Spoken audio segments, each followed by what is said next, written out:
여러분 안녕하십니까? 계속해서 전북권 뉴스입니다. 주말인 오늘 전주 한옥마을을 비롯한 시내 곳곳은 나들이 시민들로 온종일 붐볐습니다. 북한의 이탈 주민들도 오랜만에 한자리에 모여 흥겨운 잔치를 열었다고 하는데요. 한범수 기자가 둘러봤습니다. 경기전을 지키려는 무관들이 인파에 둘러싸인 채 대문 앞으로 향합니다.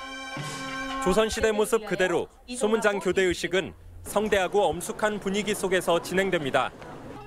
신명나는 풍악 소리를 배경으로 춤꾼들이 재주를 펼치자 여기저기서 박수갈채가 쏟아집니다. 나들이객들은 고즈넉한 한옥 사이를 거닐며 한가로움을 만끽하고 전통 문화를 체험하며 색다른 추억을 쌓아봅니다. 한옥이 이렇게 선이 너무 곱고 아름다워서 우리 아이랑 마음에 많이 담고 가고 싶어요. 맑고 선선한 날씨가 이어지면서 전주 객사 앞 차 없는 거리는 시내 구경을 나온 시민들이 차지했습니다. 넓은 도로를 걷기도 뛰어보기도 하며 신기한 듯 환한 표정을 짓습니다. 도내에 정착한 새터민 200여 명은 오랜만에 한자리에 모여 잔치를 열었습니다. 모처럼 고향 음식을 맛보고 북녘의 노래를 부르며 그리운 고향의 정을 다시 떠올려 봅니다. 보고 싶거나 아니면 간절한 마음도 좀 많이 달래주는 자리 중에 하나이기도 합니다. 그래서 오늘 고향 분들도 보니까도 너무 좋고 정말 이 사람들과 함께 꼭 집으로 가고 싶다라는 마음이. 9월의 마지막 주말, 도내 곳곳에서 펼쳐진 흥겨운 축제들로 시민들은 더욱 여유롭고 풍성한 하루를 보냈습니다. MBC 뉴스 한범수입니다. 석 달 전 유흥주점 방화 사건으로 수십 명의 사상자가 나온 군산에서 또다시 주점 방화가 발생했습니다.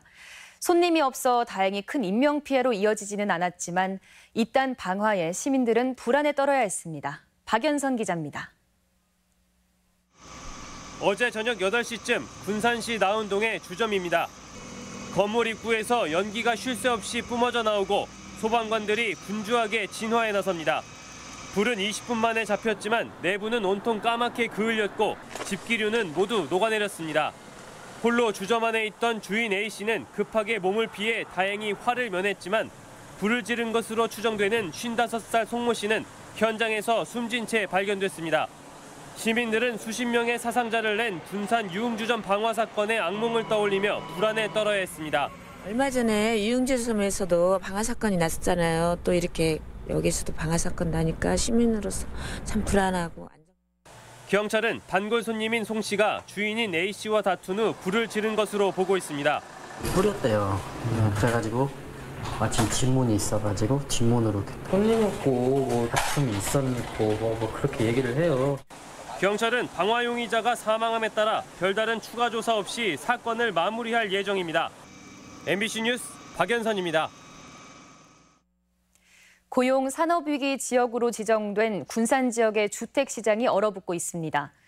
국토교통부에 따르면 지난달 군산 지역에서 준공 이후 미분양된 주택은 총 549가구로 전국 시군 가운데 세 번째로 많았습니다. 군산과 같이 조선산업이 쇠퇴해 지역 경제가 위축된 경남 거제시와 전남 영암도 준공 후 미분양 주택 수가 각각 1위와 5위를 기록했습니다. 동절기 구제역과 조류 인플루엔자 발생에 대비해 특별 방역 체제가 운영됩니다. 농협은 다음 달부터 내년 2월까지 특별 방역 체제를 갖추고 구제역과 조류 인플루엔자 방역 상황실을 운영하기로 했습니다. 또 현장의 방역 인력풀을 재정비하고 소규모 농가를 소독하는 공동방재단에 대한 지원도 확대하기로 했습니다. 전주시가 경제적 어려움을 겪는 대학생들을 위해 학자금 대출 이자를 지원합니다. 전주시는 10월 한 달 동안 홈페이지를 통해 전주에 주민등록 주소를 두고 2016년부터 한국장학재단에서 학자금 대출을 받고 있는 전국의 대학생의 신청을 받아 올 7월부터 12월까지의 이자를 지원합니다. 시는 올 상반기에 896명에게 3,200만 원의 이자를 지원했습니다. 체납 차량에 대한 단속이 전방위적으로 실시됩니다. 익산시는 경찰서와 도로공사 등과 합동으로 다음 달 10일 고속도로 나들목에서 자동차세와 과태료, 통행료 미납 차량을 단속하기로 했습니다. 이번 단속은 유관기관의 실시간 체납 차량 단속 시스템과 스마트 단말기 등 최첨단 단속 장비가 동원됩니다. 군산의 어린이집 종사자 가운데 10%가 잠복 결핵 감염자인 것으로 나타났습니다. 전북권 뉴스였습니다.